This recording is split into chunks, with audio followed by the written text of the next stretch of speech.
what challenges do you think LGBTQ plus scholars and academics face that a lot of people are unaware of, or that, academics outside of that scope don't really, face? Yeah, I really like this question. I'll start with an anecdote just because I like to work from the tangible. Yeah, of course. So I think if you had asked me that question when I had started my PhD, which is now going on, entered in 2014. So everyone can do the math out there, but I'm in my last year. But it's been a really exciting process to see my development as an openly gay scholar. Like, I think when I came in, I was really listening to traditional academic models, like really listening to what I would call gaslighting rhetoric without that intention to gaslight, if that makes sense. Yeah. So like, for example, I was wanting to do LGBTQ scholarship, but I kind of didn't want to put myself out there personally. But then like I started to develop the voice, like especially there was a Whitman. So I work a lot on 19th century American literature and queering it. So with Whitman, he's my main focus, Walt Whitman, the poet. And there was his 200th birthday in 2019. So I put together a symposium and had different talks about Whitman, and I actually presented. And it was there where I added sort of my memoir of how I even got into Whitman, which was through coming out, and like started with that journey of coming out and how literature really opens these conversations. And then I went into more of the scholarship. So it's kind of a blend. Some people call it auto theory, like when you use your personal life and then bring in the scholarship. So I think that moment for me was a real game changer. And I started to get some backlash of realizing, oh, this is not following the traditional mold of an LGBT. Like if you're an LGBTQ scholar who does this work, like it taught me a lesson of be prepared to not let my voice get shut down. So like now I'm like, my trajectory has really developed. So it's good to look back at that and then see where I am now. I mean, you asked, right, the challenges, and like, that's, I guess, one example that's specific to my experience. But even I remember, so like anyone who's out there who has gone through a PhD in the humanities, there's like the comprehensive exam, the oral exam, some call it. And you basically have to show that you can, for literature, go over 200 years of different literary texts. And for me, though, I did a Victorian. So, you mentioned Wilde, he was on there, Dickens, a lot of poetry, because I really like the pre-Raphaelites, Christina Rossetti. And then I also had All Americans. So like that was I was doing 100 years, but with two different continents. And when I wanted to add, like I actually remember, and again, like none of this I want to say is coming from ill intentions. It's more of what I've seen of just not being informed of like why it's so important that we have this discussion right now, is because I was told by my Victorian advisor that like my queer texts that I wanted, like queer authors or like even Jewish authors, should all be like in a separate section. So they were kind of in their own closet on the list. Right. And it made me uncomfortable at the time, I remember, because I'm thinking I'm trying to integrate this into this core group of texts. And however, I did have like some really good resolution with that advisor, like talking kind of through that process, because it was definitely an experience where I was being given a lot of that traditional, like I'll keep saying traditional, but basically being molded to go into the university as a certain scholar who hides a part of his sexuality to like be employable. Yeah. And at a certain point, I just learned from that experience, I don't want to be in a place that does not value my openness. Like, I'm not going to straighten myself as a scholar. Like, that's just very antithetical to who I am as an academic, a humanist, a scholar, a person. Yeah. Yeah, I mean, I think it can definitely, in a way, resonate with what you're saying. Because I did my bachelor's in like literal Amish County, Ohio. So it was very conservative, very, people were very used to everyone kind of being the same. We spent years trying to get them to approve like a gay straight alliance, because they were like, no, not in our community. And it was a lot of what you were mentioning of like, I knew that some people were, but I knew that most people weren't coming from a place of wanting to be hurtful or offensive. They just didn't have like that knowledge. And you kind of mentioned communication as a resolution, like a tool for resolution. So would you say that that's kind of, I guess, a path forward, or a tool that the universities really, like, as administrators and faculty can kind of use to be more inclusive and more welcoming?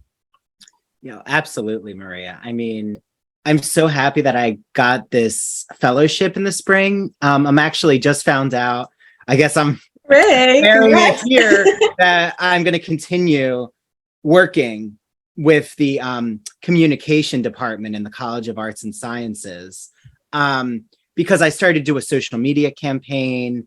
It was for diversity, equity. It's called the Idea Grad Fellowship.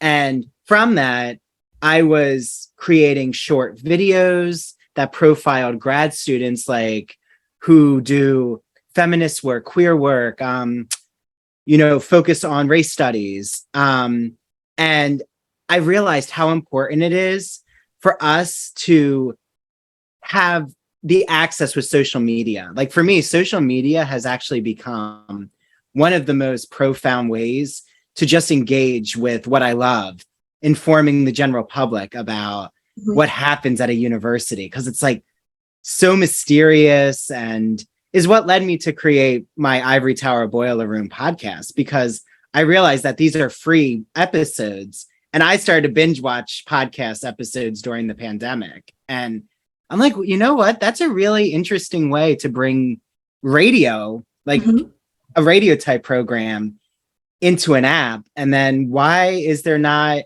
something for grad students? At first, it started with grad students. And hopefully I'm not going off on a tangent here.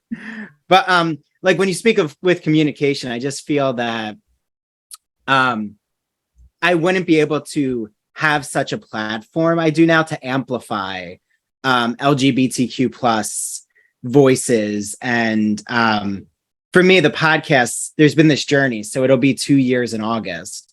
And now I'm interviewing like New York Times bestselling authors, and I've interviewed reality TV gossip experts. And I just love showing what it means when we have these like quote unquote academic conversations with those who specialize in the arts and the culture. And it brings, right, like asking questions about the Real Housewives from an academic view talks a lot about narrative and literariness. So I love that there's a way to utilize social media that opens up instead of closing down the conversations. Like, I like that it mixes our specialty with the public. Yeah, definitely. And I think, even if it's, just, having your podcast available, right, or having resources, even if within your university you don't feel comfortable kind of, speaking to anybody because, maybe it's a little bit more conservative, or, maybe you're just not ready. When I went into college, I'm Puerto Rican, born and raised here.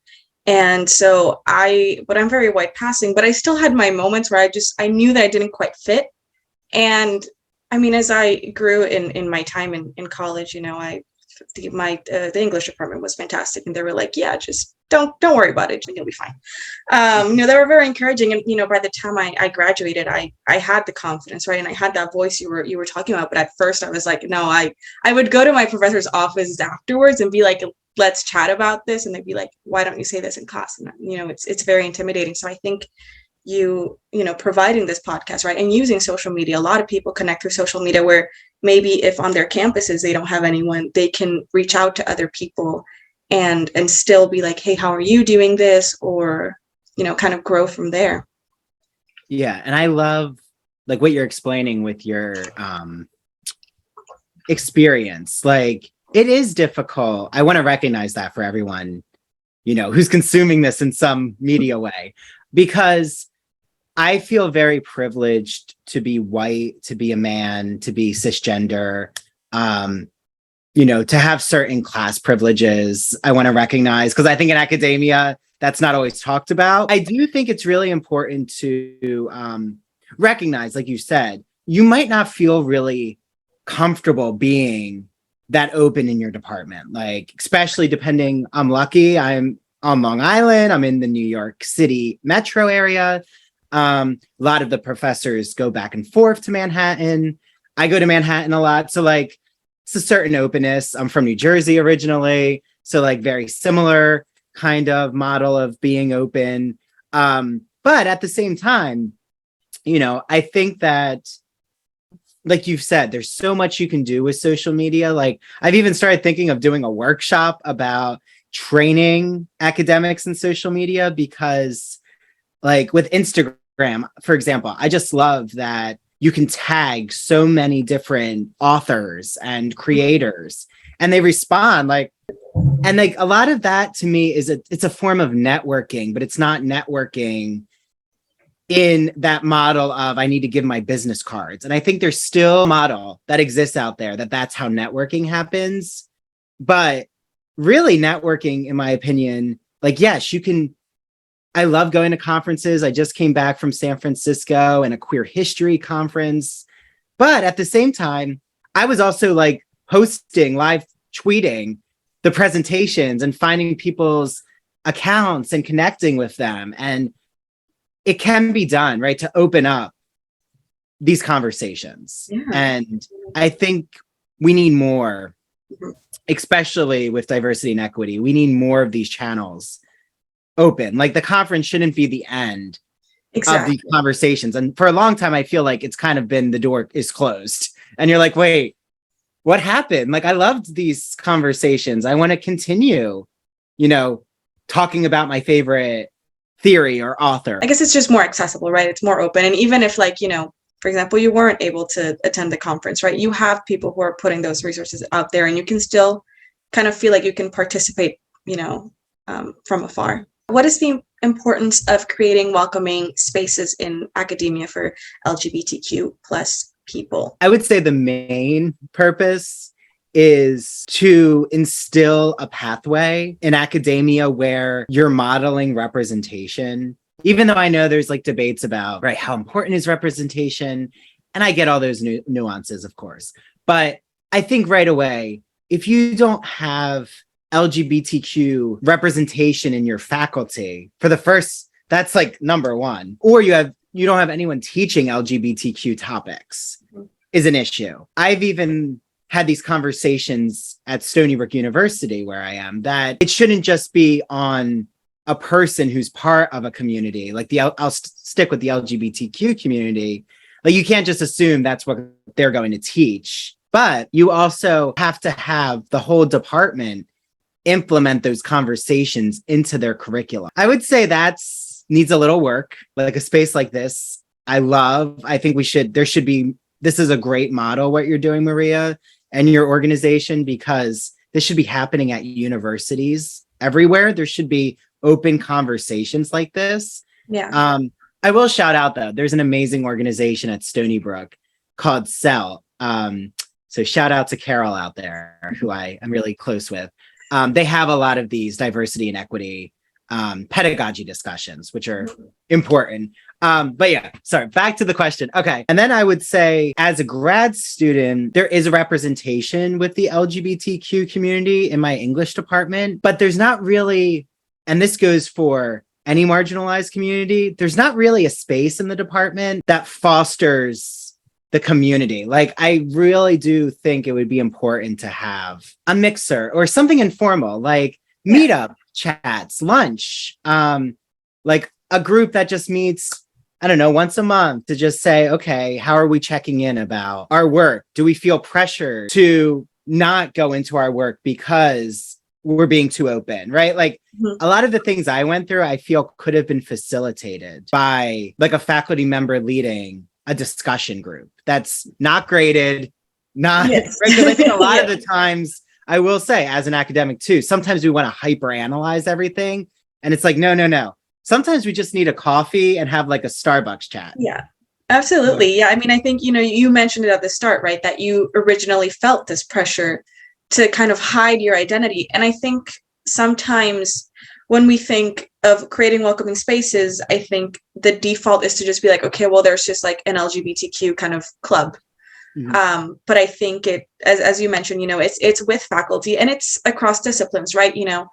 I think some disciplines kind of open up that space a little bit more. Usually the humanities are a little bit more, kind of open in that department. But, I think it's also important to create that across disciplines and also kind of bringing people together across disciplines instead of just being like, well, there is this group, but they're only like, they're all English majors, for example, and it's like, oh, well, somebody who studies, I don't know, microbiology doesn't necessarily feel like, well, I'm not going to fit there because of the conversations. No, exactly. And I do want to say Stony Brook has an amazing, actually, it's like a very long history since the late 70s, has had then it was gay and lesbian center, but then now it's an LGBTQ center. And it's wonderful because the undergrads are so involved with it.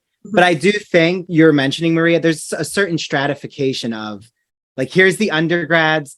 And then the grad students, they can just do what the undergrads do. And it's like, no, it doesn't work like that. And it's not a temporary stop. Like, I think what I'm emphasizing is that faculty and grad students need to have more synchronicity of these conversations, especially to foster LGBTQ. For a department to know, are they doing enough? Like, just having an open forum. And a lot of the times that's all it starts, is just have a town hall. I will just say though, that I'm excited to continue with the Office of Communications because there's certainly a need and they recognize it. My whole idea is to create a certain section in the university. Like we're talking physical, but also digitally to have LGBTQ scholars all across campus, right? I'm thinking faculty, grad, undergrad, to have a section of the website where they share syllabi, they share an open chat, they know each other's social media handles, like they post videos, lectures they've done, or just how they interact with the community. I think a lot of that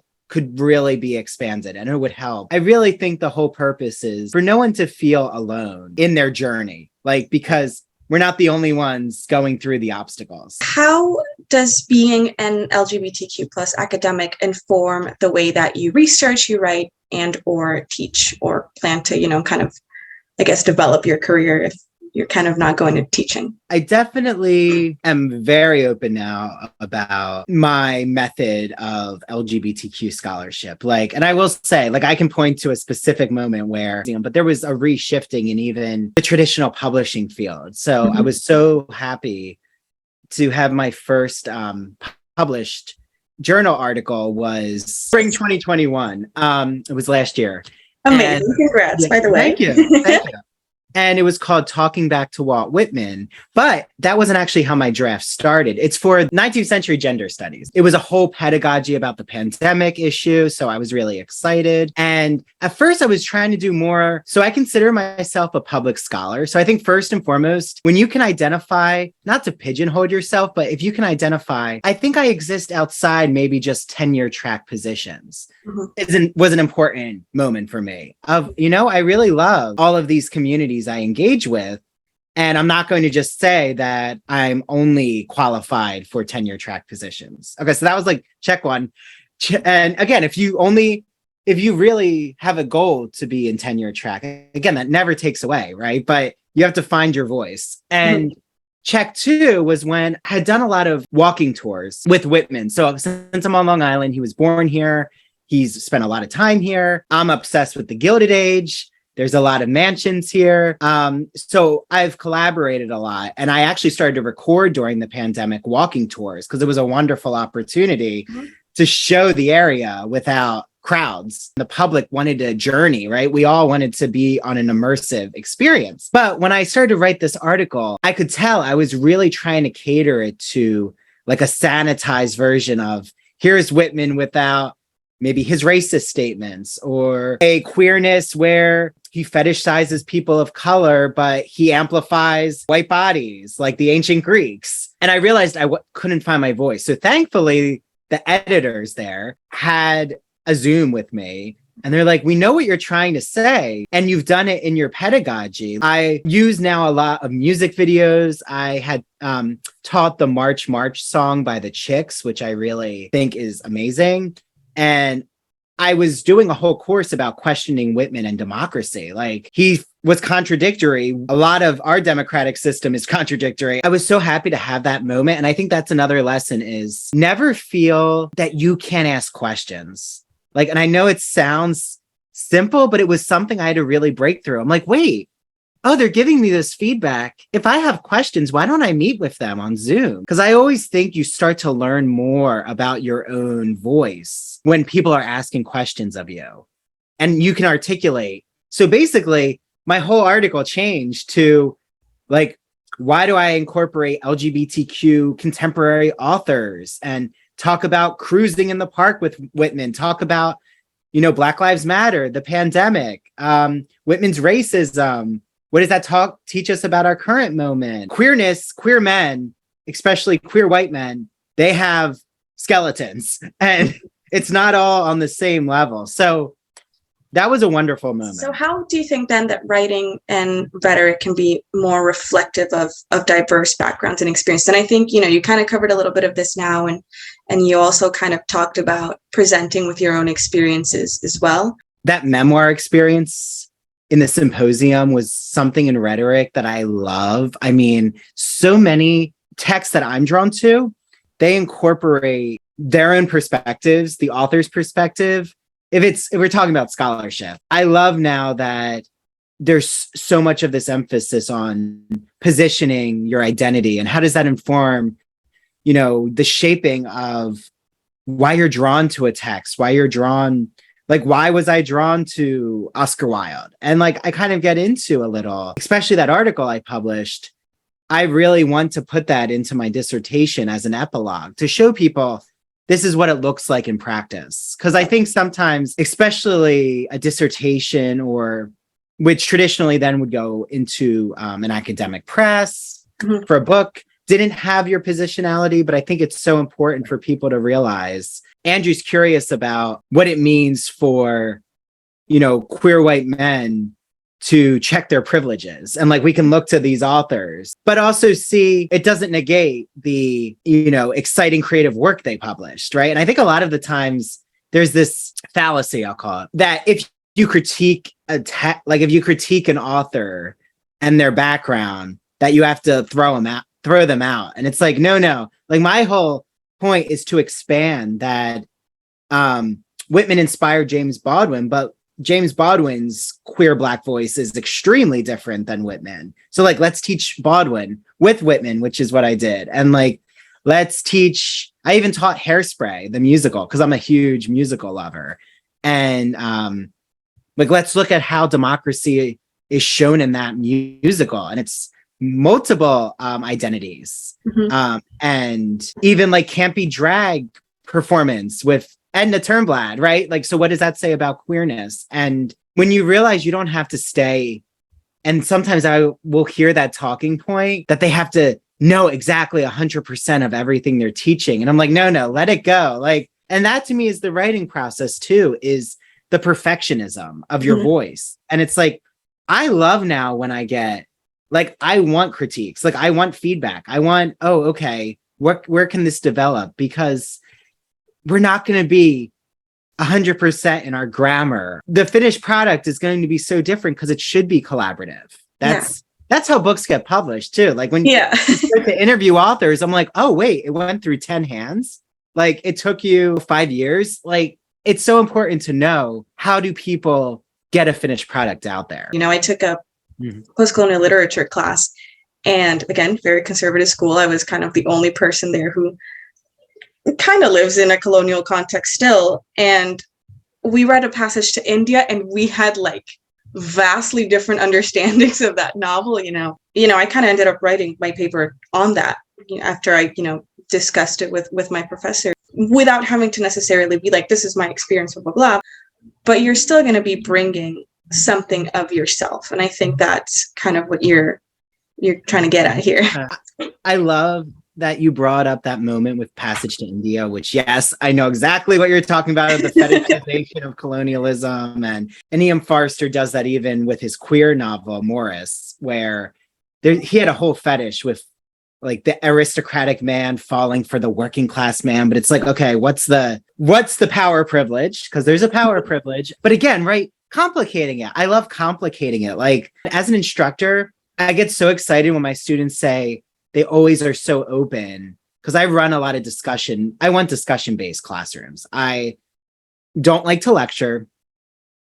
I like to foster a conversation, and I am ready to guide. But I think that it means a lot when students feel empowered to give their interpretation, and they aren't looking to me like, wait, does that match what Andrew thinks of the text? Like, a lot of the times they don't know my overall interpretation. And actually, as a practice in life, I don't have a one interpretation rule with literature, but there's always another way. Like Passage to India, what's happening with women? Okay, that's going to be different than asking about post-colonial ideas or class, right? Like these, I don't know how I could have one approach to that. But I think when students feel that they have the voice, especially when it comes to LGBTQ conversations, because I teach now so much LGBTQ literature.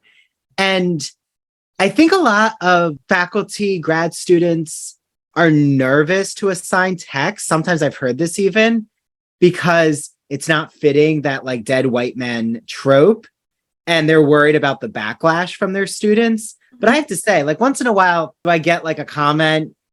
Usually it'll be like a rare comment in an evaluation. Again, like if someone disagrees with a text, I want to hear their interpretation. Like, let's bring that conversation to bear. I mean, as an undergrad student, I was the one, just like you did with Passage to India.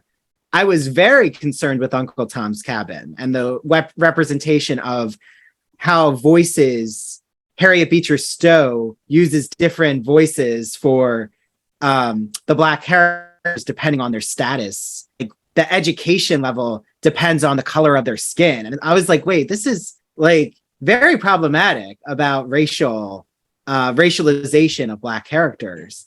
But again, it was a great moment to have the conversation. I disagree a lot with what I read from my students and their interpretations, but it's not my interpretation. Right. They have voiced to me how they don't like, I just taught the Broadway musical, which was so exciting. I would say with each musical, half of the class loved it and half didn't, but they all voiced why they didn't like it. And it was productive. So I think I never hold a text as a hero. It's just so important to listen to our students, right? Like if students are saying they love discussion based and they love feeling that they have agency, that's what it's about to me. Is why I'm against the lecture model is because students don't feel they can ask questions, because you're interrupting this flow of like a 30-minute conversation that the professor's having with themselves. I like to be corrected. And I think that it is a type, in my opinion, of diversity equity model, which is like teaching writing away from ego. Like, and that to me is what is going against gatekeeping, is not operating in ego, like not just patting yourself on the back, because I really feel that we need, and we are going into collaborative teaching, like not even just teaching, but collaborative communities. Like these spaces are opening up and it's exciting to me. I think even my students, one example is with the Broadway musical, I was able to take a few to Broadway since we're close and see Wicked and Phantom of the Opera. And I was able to get like ever. tickets. It was amazing, yeah. Got tickets for $25 because I got some money, which was wonderful. And so many grew up in New York City who had never been to Broadway because the price point, whatever the factor, that's an experience that I'm going to remember their faces. And, you know, it means a lot to me because then they shared it on their social media. And then I would share videos of like us on Broadway or that whole class. I would share a lot on Twitter, Instagram of how I'm teaching, even when I taught Wicked by Gregory Maguire, because it was literature in the Broadway musical. We would do the text, then do the musical. And I actually had the opportunity to interview him during the semester on my podcast. And my students submitted questions for him. And then I got to read their voice. And I just love that it's possible, right? Like you can bring the author to the students. It doesn't have to be a big event though. Like he doesn't have to come to Stony Brook. It can be done in this more digital space. And I think for me, the pandemic has taught us that accessibility. And I think that also kind of encourages stepping away from that, you know, old white dead guy model, right? Because I mean, you can't necessarily have a conversation with, you know, Dostoevsky right now, but you know, you can reach out to people who are writing now and who are kind of a little bit more representative of the lives that people are living now. Exactly. And like for my own LGBTQ, like how I even incorporate the conversations, when I teach Whitman now, I need to teach contemporary LGBTQ authors. I mean, you brought up E.M. Forster.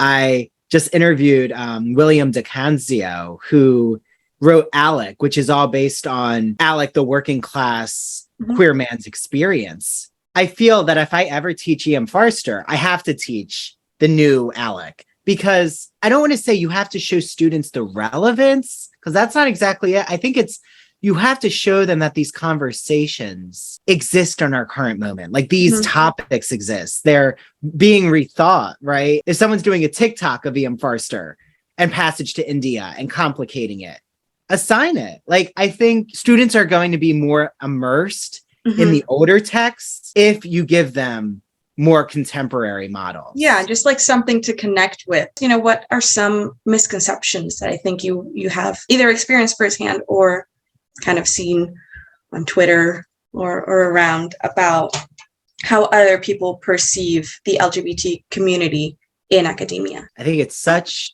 a timely question. I think the misconception, truthfully, is that it's coming from a political agenda, which I think is also what we saw with people of color, Black Americans being assigned, whether it be literature, media, history, of course, that fear that you are indoctrinating. And I just really don't like that term because it's been so politicized. To take away the conversations. Like that's what I don't like is even with critical race theory, you know, it's a term from law school, I think originated in Harvard, that you assigning representation of marginalized communities, right? I'll talk about the LGBTQ community. Again, like I said, the majority of my students are really excited to encounter these conversations in texts. Like when they know they can read a 2021 novel, it really, the majority are so happy that they can relate to the material.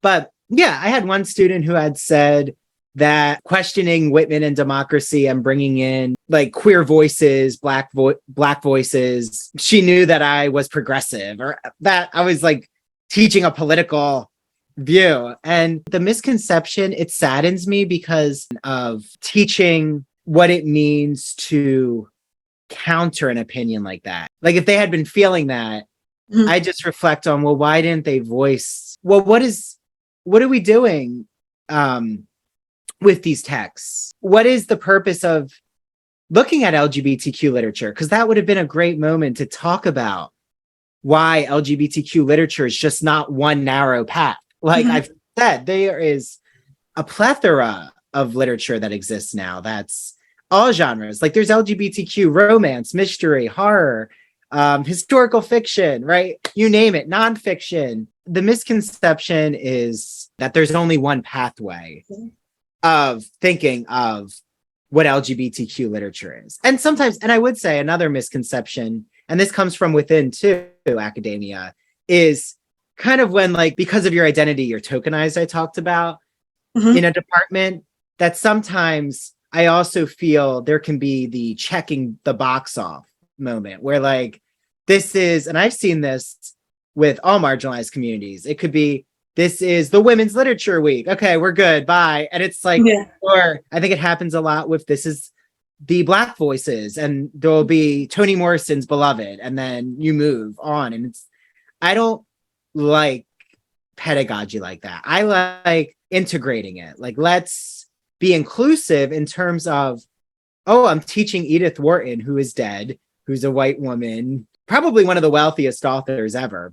And The House of Mirth, I am so amazed with its Gilded Age representation, but why is there no characters of color that who would have been in the class that would have been exploited by the Gilded Age families, right? So, like, and I bring those moments up. Like, just because that author doesn't share a marginalized identity doesn't mean you don't bring those topics up. It's very much kind of moving away from that idea of treating it as a political thing and just being, you know, more of like a humanitarian, I guess, for lack of a better word, thing, right? You just want to be able to teach people about different sorts of people and different sorts of, you know, experiences. The Gothic era is not familiar to me because I didn't live in it. That doesn't mean I'm not, you know, if somebody is teaching a course on Gothic literature, I wouldn't be like, this isn't applicable to me. So I think it needs maybe like a reshifting of how, I guess, we approach teaching those topics. There is, I'm glad you talked about, I think you said the word fear, but I do think there's a fear from those who are not LGBTQ, who don't identify in that community, that they're going to be called out. And there's that big C word that we don't have to mention. I have my own opinion that it's not operating in the way that some rhetoric talks about it. But I do think, rarely do I ever see someone, I am so excited when academics, or, like I've said, the general public, because I am so accessible now with my ideas and, you know, analytic views that I share on social media. It's so important to have those moments where someone asks me, I've never read a gay male author. And they'll talk to me and confide in me. And they're like, do you think I should teach that? Like, my undergrad advisor, Jan, who I have to shout out, will have so many of those moments. And she is, I think she's a baby boomer. She's not, no offense, Jan. She will always open up that door. Like, should I incorporate more of those voices? Like, do you think I should teach a Netflix series? Right? Like, knowing that they can just ask questions and you're not going to be caught out for not knowing. And again, but that goes back to the welcoming community, right? If you know that it's a welcoming community of LGBTQ discussions, this is where departments have such a chance right now to just create these spaces. Yeah, and I think especially the I guess the blessing with literature, right, is that there's always going to be universal themes. Being able to have those discussions that approach it from that lens maybe makes it less intimidating for students, right? So that they're sure, you know, this isn't just, oh, we're teaching this book because it has representation in it. It also has these like major themes that are still accessible. Well, I would just say thank you again, Maria, for this space. Of course, thank you. Later today, I get to interview for my podcast someone who has a radio TV background. Her name is Sarah Fraser. She used her academic experience to go into radio. Does like TV, local news, like those programs where you see someone talking about fashion going into the community. But she also like deep dives reality TV. So we're going to talk about, right, what does it mean to analyze reality TV? Because I think there's so many lessons we learn about that. I'm working on a Whitman and queer theory essay.